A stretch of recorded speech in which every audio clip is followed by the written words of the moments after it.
everyone. Welcome to another inspirational episode of Voices for Tibet. I'm your host, Karma Tensam. I'm with the Tibetan Children's Education Foundation based here in this beautiful state of Montana. Today, we are going to talk about education. This is one of my favorite subjects. This is a topic that is close to my heart, and this is also at the core of the work that we do with the Tibetan Children's Foundation. And I feel so privileged today that we have an American education consultant with a great heart for Tibet. Thank you so much, Sara Veloz, for being a voice for Tibet. Welcome, Sara, to the program. Thank you so much, Karma. It's an honor to be here. And I just thank you for the opportunity to talk about education for a little bit. Yes, and I wanted to start off by requesting you to sort of please introduce yourself to our Voices for Tibet audience. Absolutely. So I'm Sara Veloz, and I am a reading specialist. I was a teacher in Sacramento, California, for a number of years. I taught every grade between kindergarten and 8th grade. Which is right before kids go to high school here in the United States. I've worked for a curriculum company, got very interested in how children learn how to read. And I worked for a company that published a program designed for older students who were struggling with reading. I've worked as a consultant with school districts in a variety of capacities for over 20 years, actually, wow. And primarily in the area of reading. So I work with teachers, I train teachers in reading methods, how best to teach children how to read. And I also work as a coach. I work by watching teachers teach and kind of coaching them or supporting them in their instruction with students. So right. That's my day job. Excellent, Sara. So you have all that wonderful experience, and I'll be talking about all of that. But I wanted to say that, Sara, in my line of work, I feel just so privileged that I come across hundreds of people with a heart for Tibet, and you're certainly one of them. In your instance, I remember clearly the first time that you reached out to TCEF, to a Tibetan organization. I remember it was after you had watched a particularly moving Tibetan video. Sara, I know it's been a while, but if you can remember, what were some of the visuals, what were some of the images that sort of compelled you to reach out and support Tibet? Do you remember anything of that video? I do, and I've thought about that a little bit. The Cry of the Snow Lion landed in our mailbox in a red Netflix envelope. And it was like a random Saturday night, and we watched this, and I was so moved. It was a documentary, like so many documentaries, and I was aware of Tibet. But as I watched this documentary, I felt a huge kind of upwelling of emotion, both fury and powerlessness. And I can remember the scene in particular was of Chinese soldiers coming into a Tibetan monastery and destroying property and harming the monks. And I remember just feeling this overwhelming sense of, how could this happen, and what on earth could one person do in the face of China? And I remember the fury I was used to. Being angry about social injustice or racial inequality is something that in America, I'm well aware of. We have plenty of racial inequality here. But the powerlessness was something that really I became curious about. This idea of what when we see things like this, what can one individual do in the face of such a massive power as China? Right. And that really, really stuck with me for days. I remember for days being, kind of thinking about that. And there was a scene in the documentary of the Tibetan children's village. And it was like a light, it was like, wow, maybe because I'm an educator, maybe there's something I can do. Right. And that's when I Googled Tibetan education, and the Tibetan Children's Education Foundation was the first thing that came up in Google. Right. And that's when I sent that first email to you. See, Sarah, that is so remarkable, because here's the difference.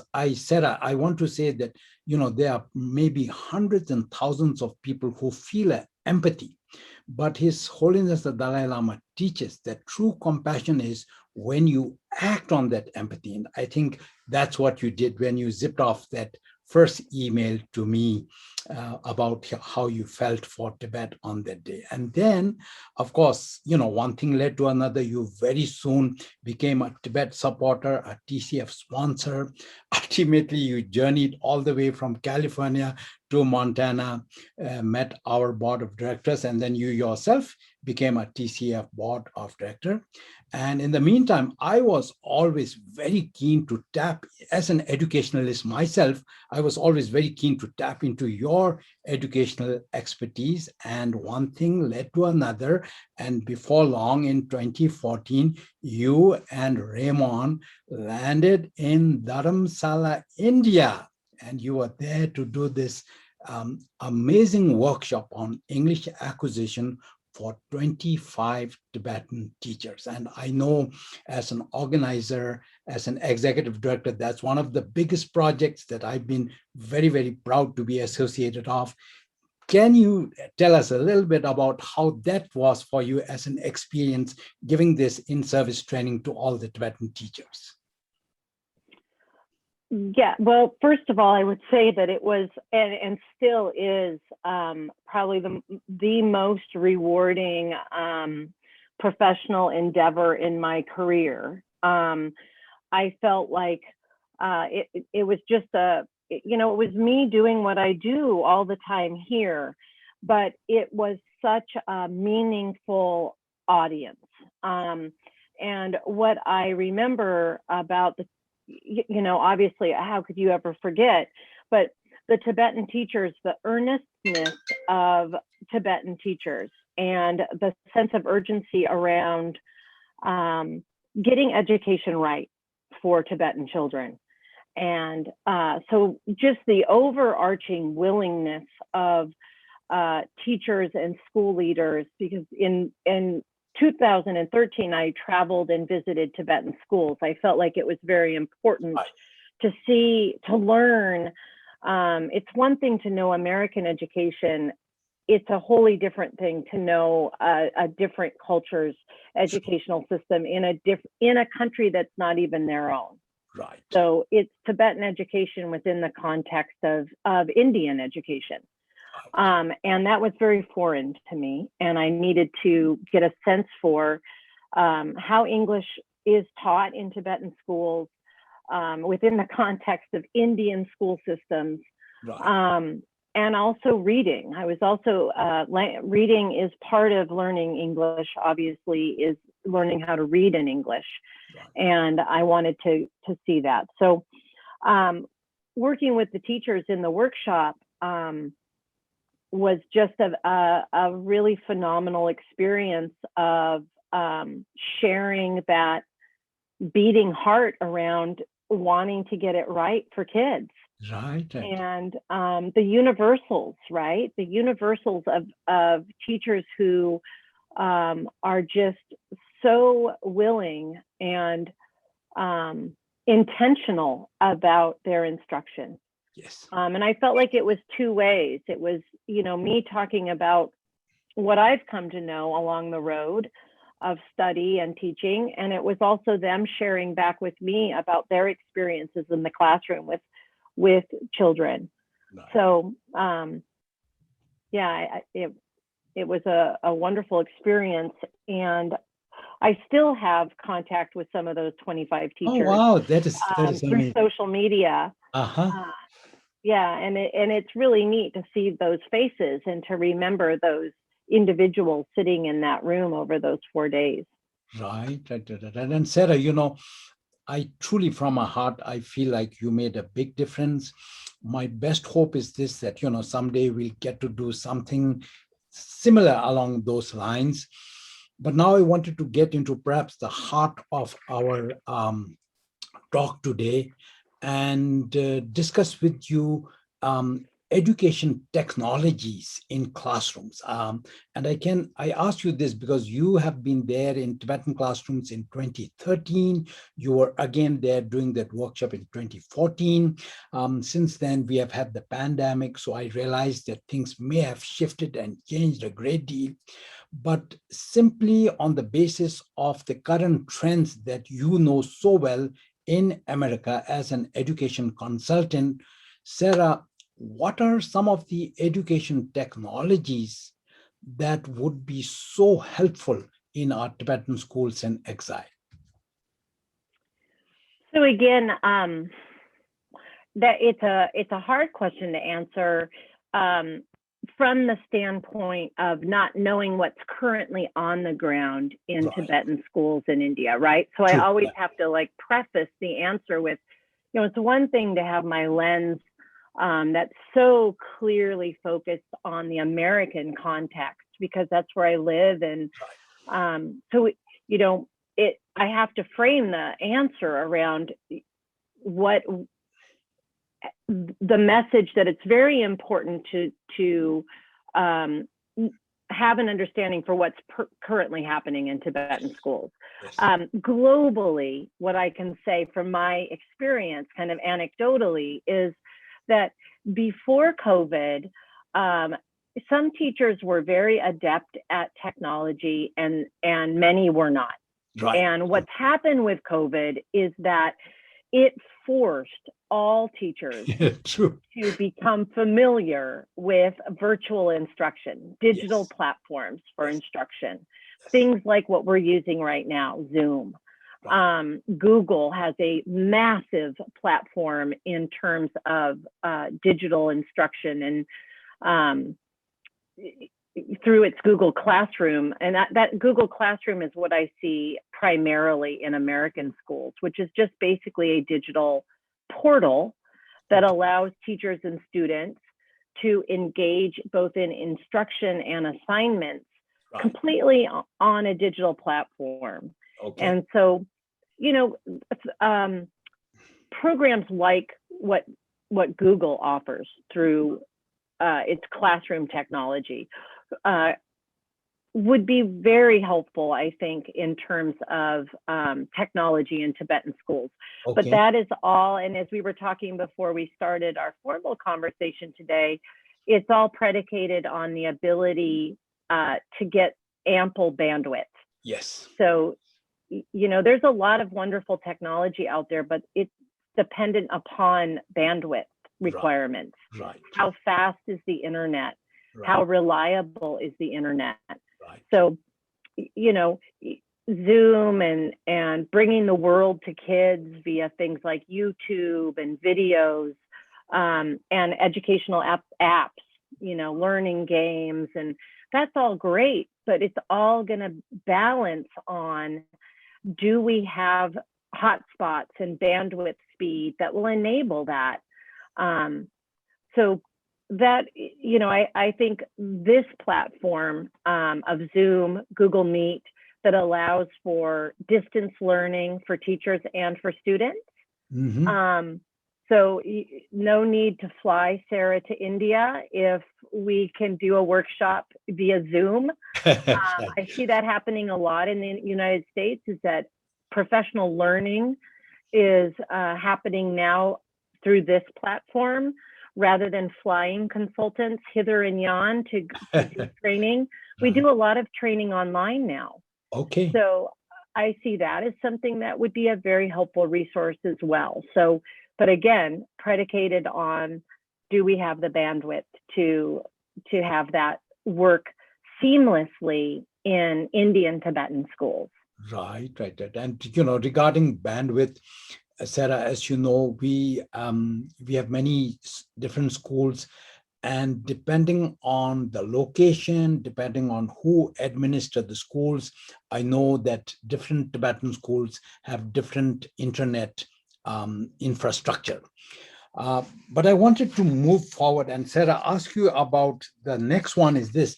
It's about, for me, Sarah, as far as Tibetan education in exile is concerned, we're at a stage where much of the basic infrastructure, education infrastructure, is actually in place in terms of schools and classrooms. The Tibetan community, we have worked really hard. So all that is in place. As an educator, I feel our emphasis now should be so much about improving the quality of education in our schools. And that is, of course, so much easier said than done. I also know that that involves a multi-dimensional approach. It's not just like improving technologies. It includes, most importantly, improving teacher education. I've always been a principal that believes that the teacher is the real hero of a school. And as far as teacher education is concerned, Sarah, this is my next question. What are some trends currently here in the United States? What are some trends in teacher education that you feel might be useful for Tibetan teachers in our schools in exile? Well, first of all, I definitely agree that teachers are our greatest investment in terms of improving educational quality and student learning outcomes. Okay. Your greatest investment in Tibetan schools isn't necessarily in technology, it's in your teachers. Yes, I agree. Yes, because, at the end of the day, and I see this as an issue coming out of COVID, is teachers' over-reliance on technology, right? And an under-reliance on actually teaching. And so as we get kids back live, I find myself saying to teachers frequently, we use those videos of teachers sounding out words.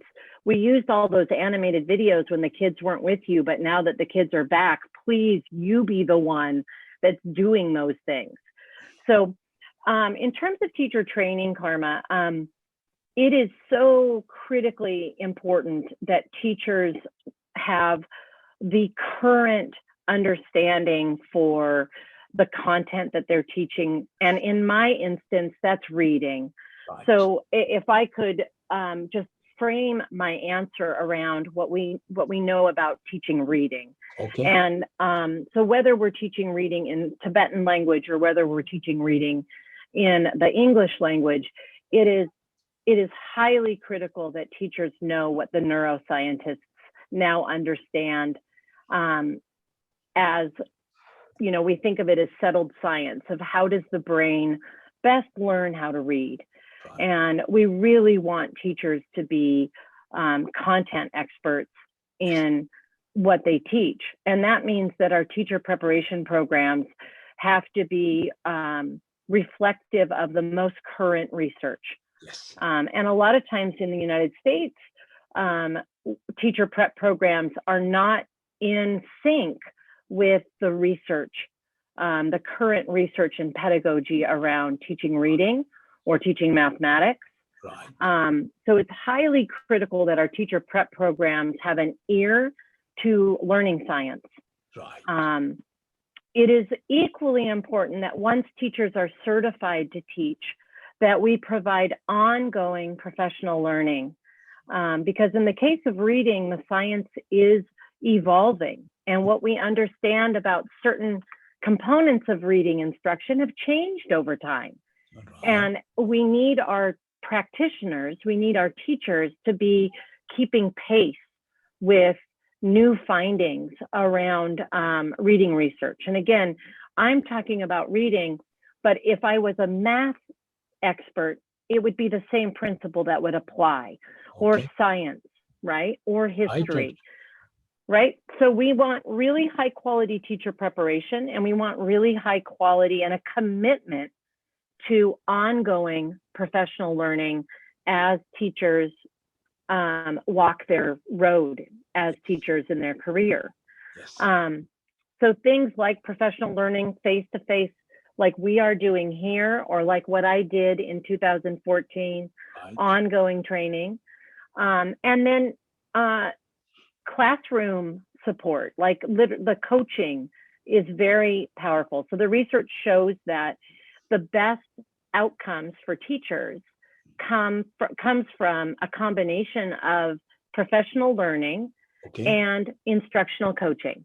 Okay. So when you have someone come in and teach alongside you, you have someone come in and demonstrate a method, Okay. and then you practice that method in the presence of that coach. Okay. Those are learning experiences are very, very powerful.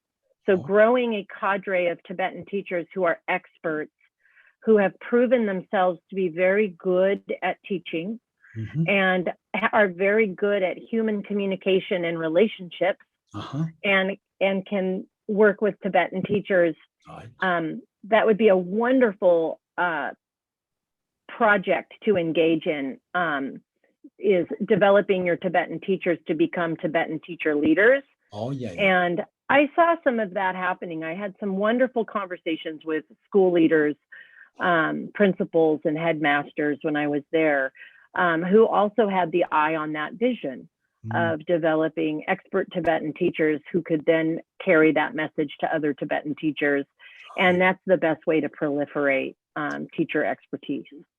And I agree with you, Sarah. I think that is a really good idea. In fact, even if I say so myself, I think that one of the strengths of Tibetan education in exile is our teachers. You know, they have this special empathy, special bonding with the students because of a unique situation, because of a unique culture, and because of a unique situation as people, displaced people. They have this special empathy. So I always felt that that was a strength of Tibetan education in exile. And if we can, from among our group of teachers, find those gifted instructors to become teacher educators, I think that's a happy thought. I like what you say. But when I think about trying to improve the quality of education in our Tibetan schools, sometimes, Sarah, and I might be mistaken as this, but I compare what we have here in the United States to some things that are quite not in place in our Tibetan schools. One of the things is, for example, standardized testing, at various grades. I know that we have this in most of our schools here. And as you know, we don't have anything like that in place in our Tibetan schools in exile. As an education expert, do you think it's a good idea for Tibetans to even take baby steps into developing standardized testing for the various grades so that teachers can get the required feedback? Yes. So, and this was certainly something that was a part of the project in 2014 was beginning the conversation around how do we know what Tibetan students are learning? How do we know if Tibetan students in Ladakh are learning the same things and being as successful with mastering that learning as students that are in Dharamsala? Exactly. How do we know across all the different Tibetan schools, how are the kids doing? Right. And do we know what we want the students to learn in their first year of school, in their second year of school, in their third year of school? And how many of those students are mastering those skills and concepts? So the whole idea of standardized assessment, standardized simply means that it's right. The same assessment given to all students in the same way. So teachers give the same directions, the assessment is the same assessment, and it's designed to measure whether or not students are keeping pace with that year's requirements for learning. Right. So the list of standards, that's what in America, it's just a checklist. So in year one, grade one in America, teachers know that they have to teach certain things by the end of the year. And that list that's what we call standards. Right. And so we give a test at the end of every year in the United States, towards the end of every year, that answers the question, did the kids learn what they were supposed to learn? Did the teacher teach what he or she was supposed to teach this year? Right. And that is a standardized assessment that happens, every spring. Right.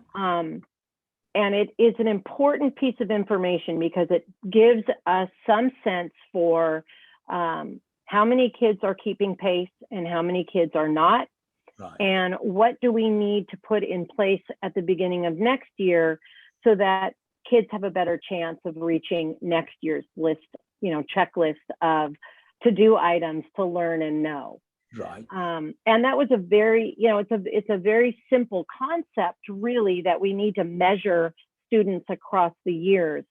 But it's an important question to answer, especially for when we don't have equality in resources across different schools. That is key. See, that is so true in the Tibetan schools in exile. What are we doing for the kids who aren't thriving? Right. So I think standardized assessment is important because it quantifies who is learning and who isn't, and it forces us to confront the question of what do we do for those who aren't. That's right. How do we improve instruction? How do we equalize resources for students who are not keeping pace? Right. And when we don't know, when we can't answer that question, how many kids are on level, how many kids are above level, below level, and far below level, right. Because the farther a child is behind, of course, the longer it is for that child to catch up.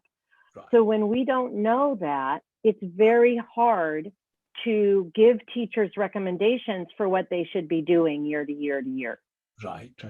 And you're so right. And as a Tibetan myself, I know the challenges that the Tibetan administration in exile or the Tibetan schools face. I know that we don't have a lot of resources, but as an educator, I think that it's time that we did take baby steps, start at least thinking in the direction of creating these standardized testing, because like you say, unless we know where we are failing, where we are doing good, where we are not,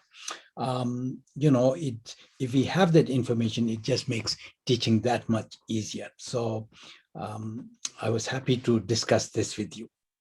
And then Sarah, let's see. So we talked about that. And then I just wanted to finally ask, is there anything else that we Tibetans can do? It's an exciting time for Tibetan education in exile. With the pandemic and everything, a new Tibetan administration has just taken place. One thing that excites me is that when we talk about Tibetan education in exile, the number of students is only about 20,000. So it's not a big, unmanageable number. We are talking about 20,000 students.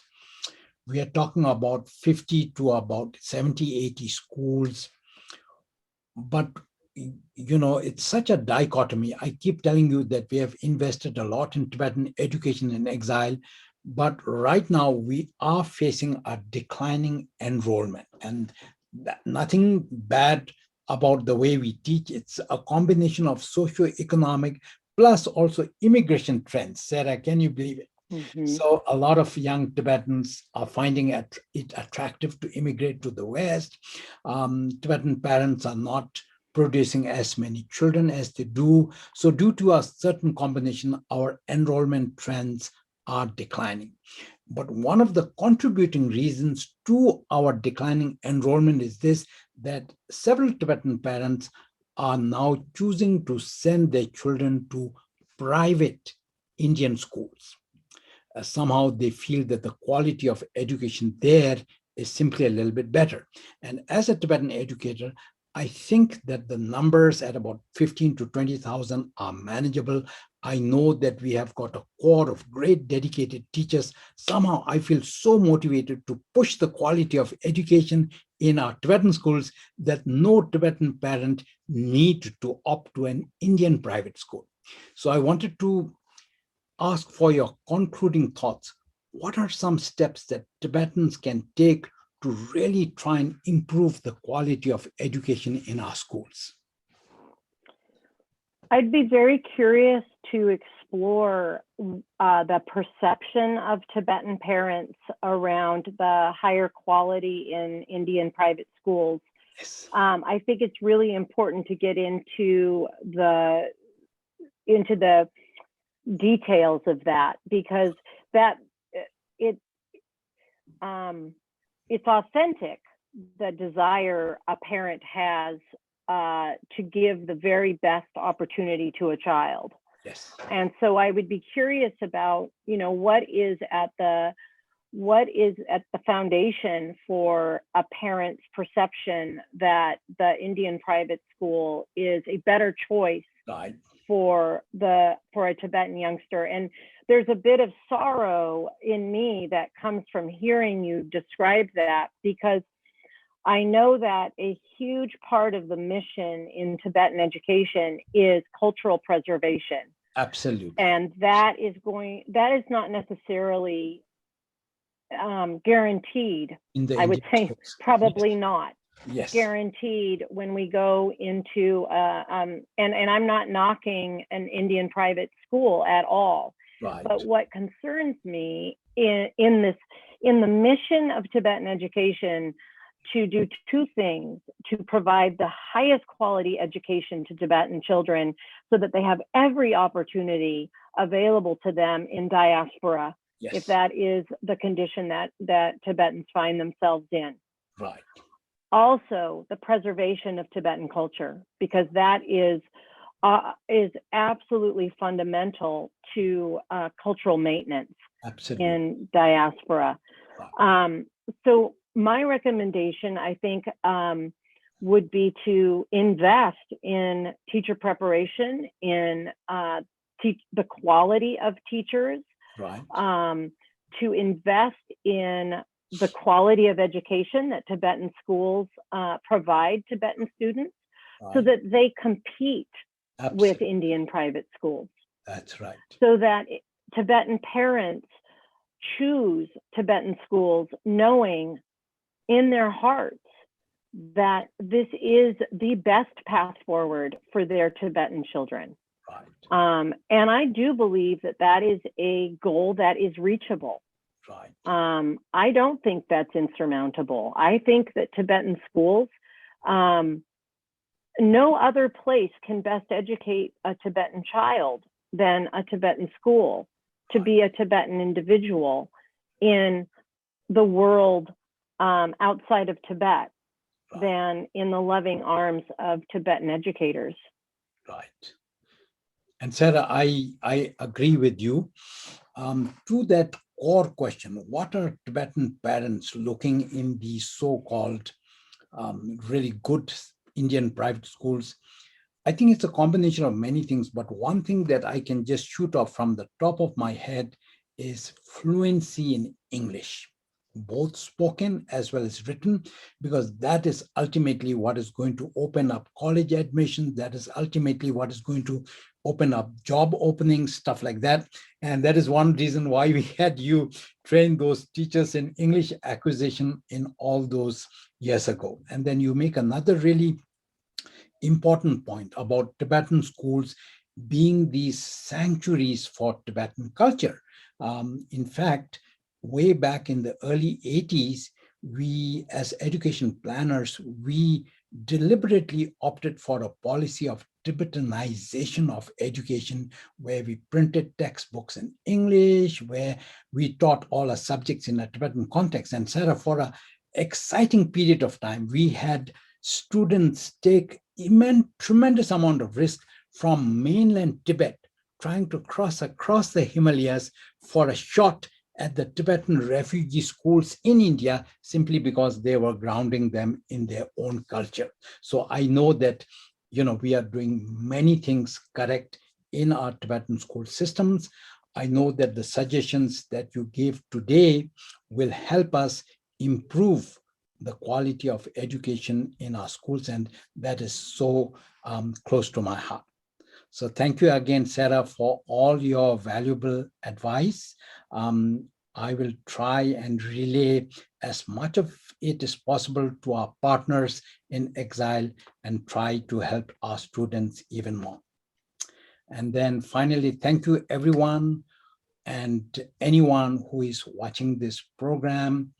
If you haven't already, please consider subscribing to our channel. That will encourage us. I'll try and find more voices for Tibet. Like I said, I've just been so blessed that with my work for the foundation, I've met wonderful people like Sara, and we can do this Voices for Tibet. But your subscribing, pressing that little red button there will certainly encourage our work. Thank you again, Sara, for being a voice for Tibet today. Thank you so much for the opportunity to talk to you, Carmine.